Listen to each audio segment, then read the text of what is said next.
The weapons are surrendered, but for a child soldier, when the guns finally go quiet, the tragedy does not end.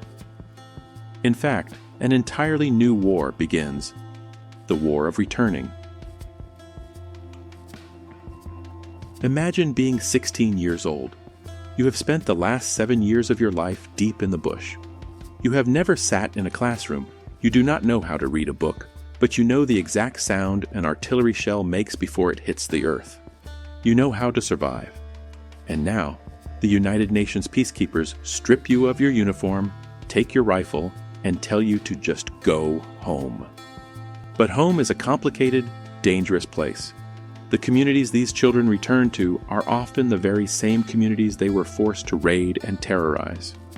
The stigma is immense. Neighbors look at them not as victims who were manipulated, but as ticking time bombs. Families are terrified of the deeply traumatized, silent strangers who have returned in place of the innocent children they once knew. The psychological scars run deeper than language can convey.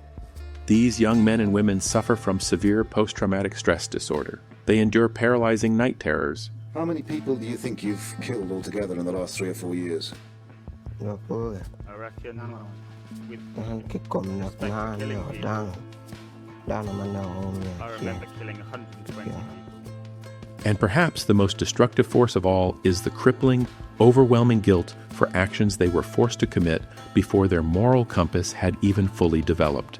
How do you go back to learning the alphabet when your hands are stained with blood? How do you accept love when you have been taught that violence is the only universal language?